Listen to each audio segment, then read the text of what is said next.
Story 1. AITA for telling my roommate his girlfriend can't stay over every weekend after she ate all my food again.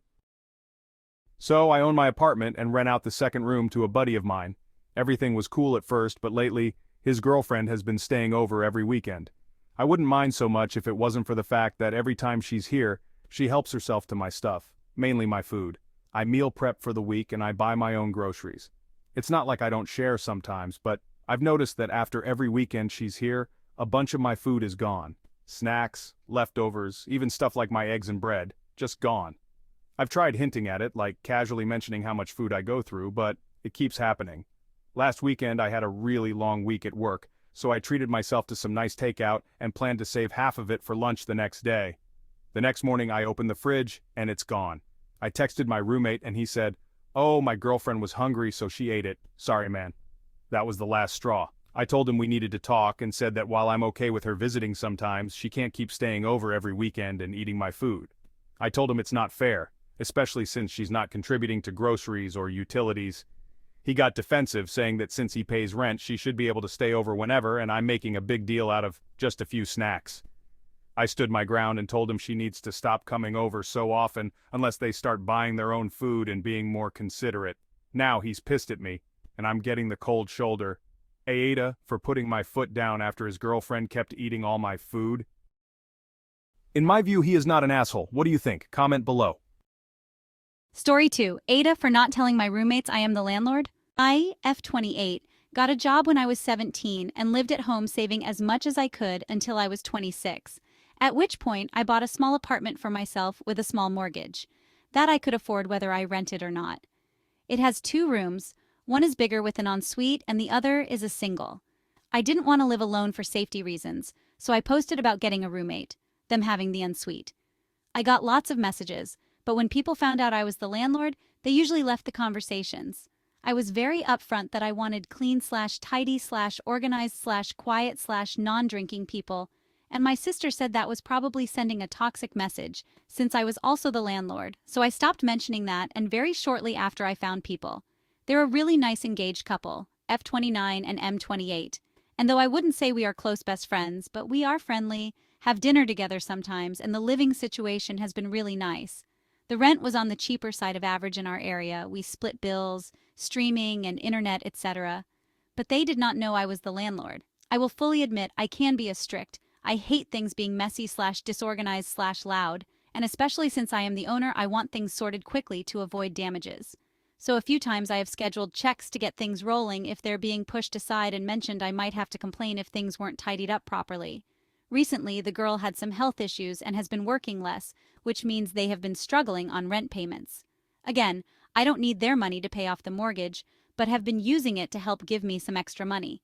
I decided to come clean and mentioned I would cut the rent payments fully until she got better and found stable work again. They were nice about it and took the deal until she got better. They then moved about last month and I went on the search for new roommates. They started trashing me to everyone they knew about how I lied about being the landlord, was a strict pain in the ass bitch, was trying to steal their money in a cost of living crisis to pay off my debts, etc. Word has gotten around and I've actually stopped taking inquiries. Some of my friends and family members are saying I was an asshole and should have been honest about it from the get-go. Others are saying I didn't owe them that information and ended up doing them a favor. I don't really know what to believe. Was I the asshole? Edit. They were paying for a single room together like what someone alone would have been paying. It wasn't doubled because they were 2 people. I didn't need the extra money. I just wanted to live with people to feel safer at home. What I was doing was legal where I am. I checked beforehand. No, I wasn't ridiculously strict. They could have a drink, just not parties and big groups. And I did give good timelines for any inspections far above the minimum requirement. Just for clarity, for damages, I meant things like a window being left open and it rained, so water damage was a concern.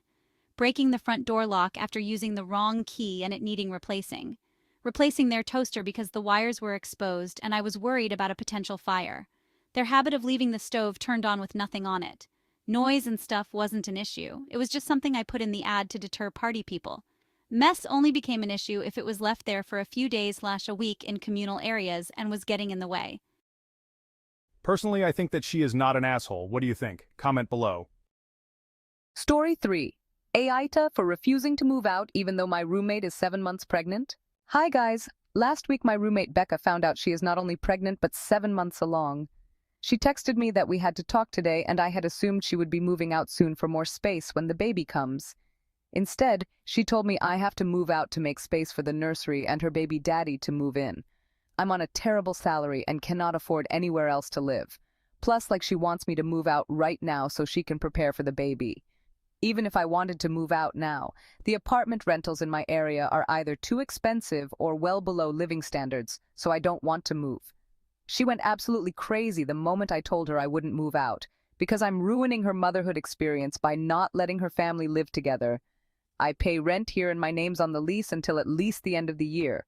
I'm not going to pull out of the lease, and I told her that if she wants her little family together that she should move and I'll find someone to half the cheap rent with. That made her start crying and saying how I just want to ruin her life to the point her baby daddy had to console her and tell me to get out of their way already. I've not heard her stop crying since, but I think I'm totally valid that I don't want to leave. AITA, for not wanting to move out? I do not think she is not an asshole. What do you think? Comment below. Story 4. AITA for making my roommate's ex contribute towards rent.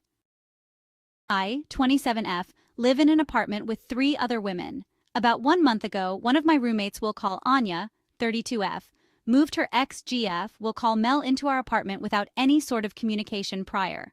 I don't know much about Mel. We met maybe 1.5 years ago with a quick introduction of her being Anya's GF, and kept it brief, cordial if we ran into each other after. I started noticing Mel would be over a lot more than usual. I didn't know they broke up, so just assumed they were still dating and spent a lot of time at ours. But then it got to a point where Mel would be there on her own, got a key, had guests over, slowly started bringing belongings in and storing them in our cabinets, and I heard her on the phone referring to Anya as someone she used to date, and the apt as where I'm calling home now. My other roommates and I called a meeting to discuss what the heck was actually going on. Anya told us that Mel was having problems at her apartment. Apparently one of Mel's roommates is a squatter.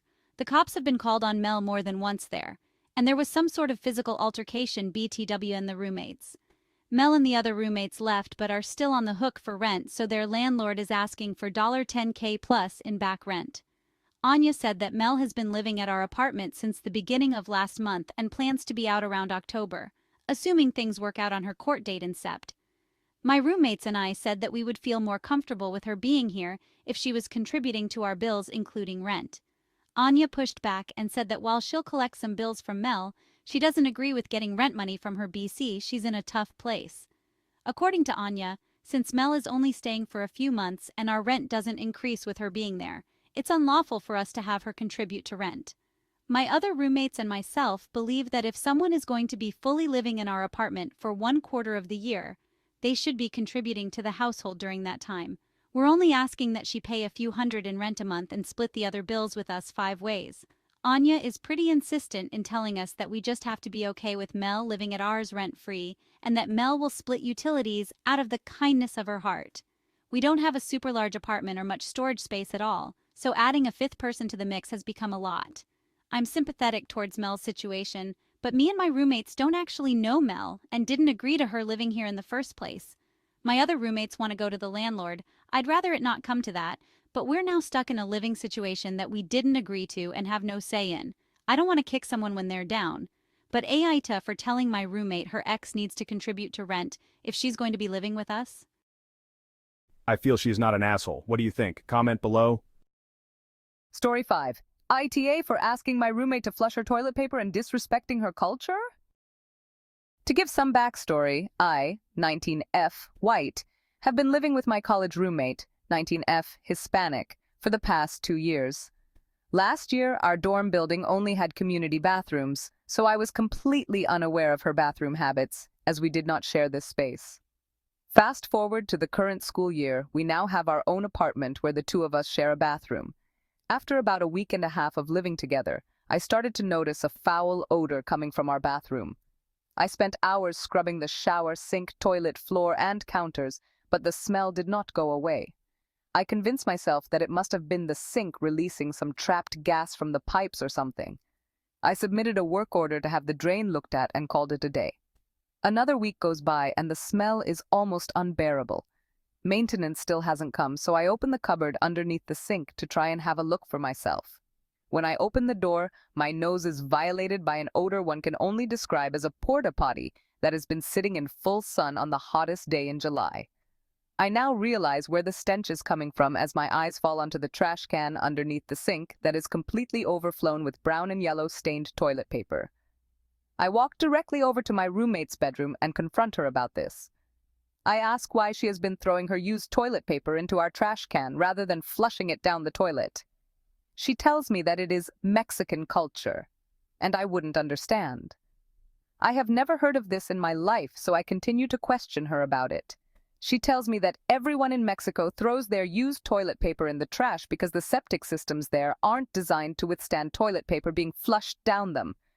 I believe myself to be a very understanding person, but this is just completely bizarre to me because my roommate has lived in the USA her entire life and has never even been to Mexico. I asked her if she wouldn't mind flushing her toilet paper in our apartment due to the horrific stench that had built up over the first few weeks. She tells me that this is a part of her culture, and she doesn't appreciate the fact that I am not respecting it. She has been acting extremely standoffish and rude towards me since our conversation, and I don't know what to do. AITA for asking her to flush her toilet paper? In my opinion, she is not an asshole. What do you think? Comment below. Story 6. AITA for keeping all my roommates' belongings after they moved out despite them wanting it back. I, 21F, used to live with 2 roommates, both 21F, in an off-campus student housing apartment. We used to be friends prior to moving in, but ultimately we did not get along as they were disrespectful of my property and our shared space. They both found housing for next year while I decided to stay in the same apartment unit. The apartment staff clearly stated that they were required to clean every apartment before the next tenant arrived, thus everything had to be empty before leaving. However, since I renewed my lease, I could keep everything in my room, but I had to leave the living room and kitchen completely empty. The day before my roommates moved out, they asked me if they could keep some of their boxes with me, and I said no.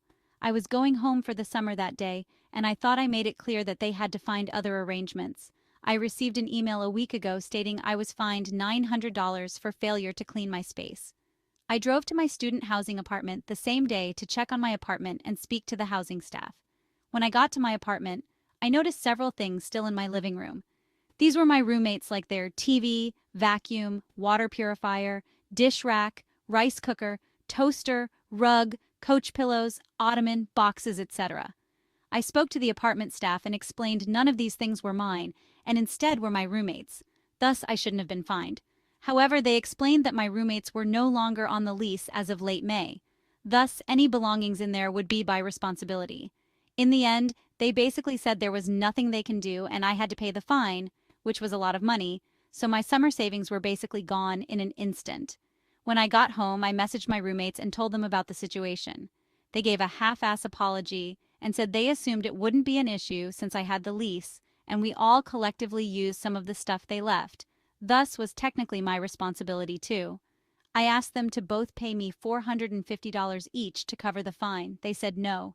To that I said, yeah, we all used those things, but now they're all mine. I had to pay the fine. I'm going to keep everything you guys left. They began to freak out and spam messaged me about how I'm being an asshole for keeping their personal belongings. I ignored the messages.